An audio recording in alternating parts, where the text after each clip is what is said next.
Hi Rachel. Hi Zayanda. Um, I really like how you guys work here, and I can tell that all the clinicians here really care about the community.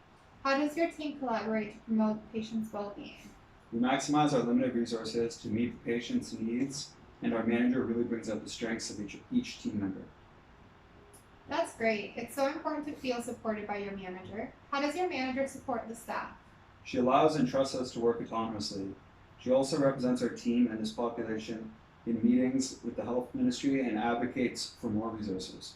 She also encourages and provides learning opportunities such as clinical skills and cultural competence tools to work more efficiently with the population we serve. Wow, that's really amazing. It sounds like she really cares about the experience of the staff and the patients, and uses her position of power to advocate for both. Yeah, and she really listens to our concerns and input. She takes us seriously, which encourages us to work together.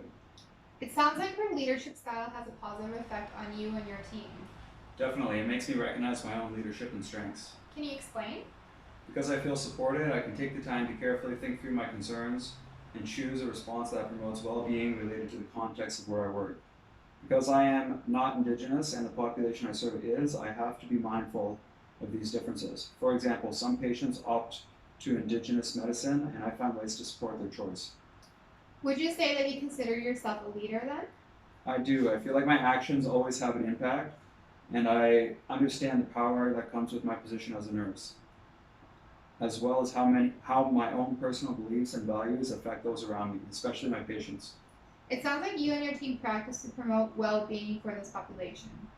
That's exactly what our nursing goal is and why we are here. We're able to do it because our team is humble. We know what we are. We know that we are in our patient's world, and we know very little about it as outsiders. Our mentality is that we are always learning from our patients. That's a really good perspective to have. I like that. Can you give me an example of how your team does this? We work with families. If a family member decides that they do not want traditional medicine for a specific chronic illness, we respect this, and instead of trying to fix the problem, we create a safe environment where the patient knows they are always welcome should they need a checkup or advice. Is there anything that you would change about about your work environment? Yes, we need more Indigenous representation. We are all non-Indigenous healthcare workers. I think my next goal is to advocate to hire Indigenous medicine workers. I think they would help bridge gaps in our care. That's great. Thanks so much for your time. My pleasure.